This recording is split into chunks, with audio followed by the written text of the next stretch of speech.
Pleasure to welcome back to the show a man we could introduce many ways. James Conner is a cancer survivor, is an NFL running back, and now an author. Fear is a Choice is the book. And James, there's a lot going on in the world, and there's a lot of places we could start. But I do want to start with this book because before you and I got started, I asked you about how long the process took and about feeling like nerves as you share your story with the world. How do you best describe what it feels like to kind of share all this work and your story with the world? Man, I'm really excited for this opportunity. I just can't believe that I have a book being released. I remember the process of writing it. A lot of hard work went into it, but it's just, for it to come to fruition now, and it's awesome. So, man, I just hope people take a lot of good things from it, apply it to their life, and just understand that adversity happens in life, but there's also ways to, be better because of it. So, just crazy journey so far. Got a book. I feel like it's only up from here. I've heard the process described as being very difficult. Now, obviously, you have Tiffany Brooks, who you work with to tell your story. But the process of going through the memories and what you've been through, what is that like, James? It was tough. It's hard to remember, how things happen in order and remembering dates of certain events and how things played out. I was just so focused on trying to achieve my goal. When I was in the midst of everything, my book talks about. And so it was just it was also a nice to reflect, even though, it wasn't always the best thing. It's what made me who I am today. So for me to go back and revisit those stories, I got a little extra motivation myself from just the whole book writing process. I've often said, James, that perspective is something that we either have or we will get. And you've gotten some because of things that you've been through. At the moment, as a country, we're going through plenty given the last couple of months. As you and your teammates are talking, what are the conversations about right now?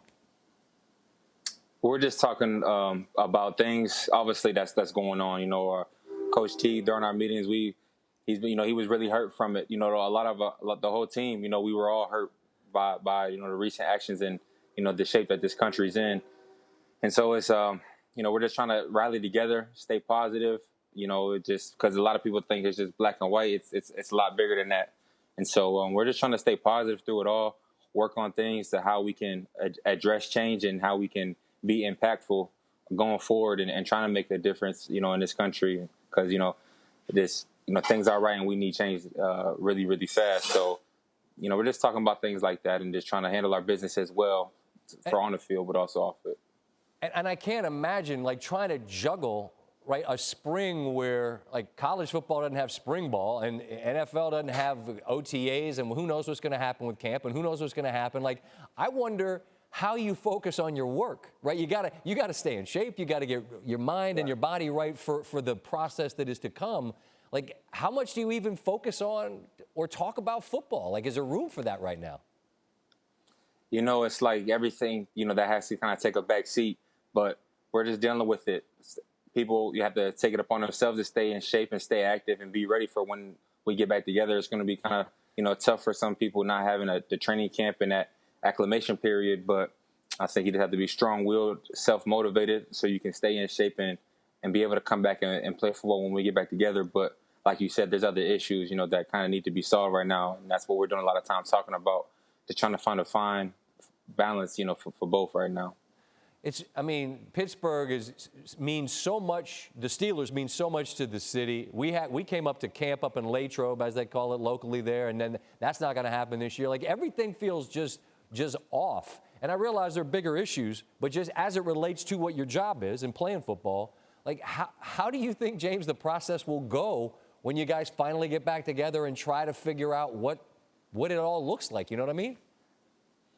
Man, it kind of just got to play it by ear. Yeah, it's definitely going to be different. The Steelers have that tradition of going over there to Latrobe, and so not going out there for training camp this year is going to be tough. But when we get back together, we just got to get, acquainted quick and, jump right into it. The good thing about it is it's going to be the same for all 32 teams. So, can't really use any excuses.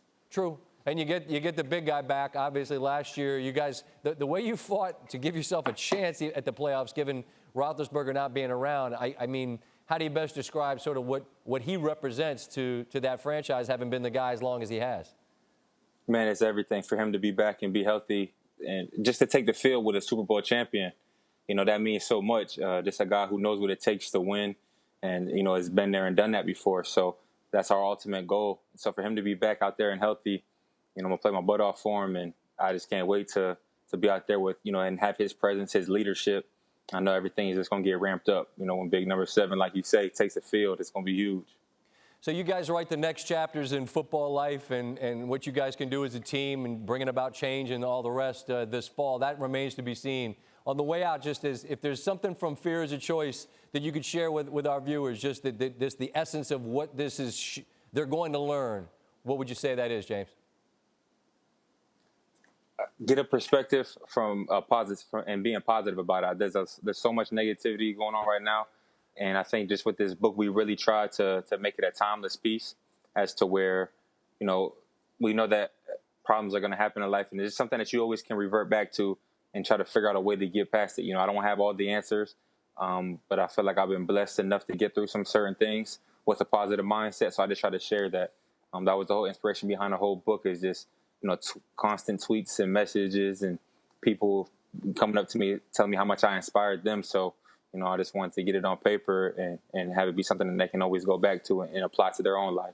Right on. You're a young man, but it's a story worth telling, and it sounds like it's a message that could really apply in a lot of respects right now in the world we're occupying. James, stay well. I appreciate you stopping back in. We'll talk again, all right?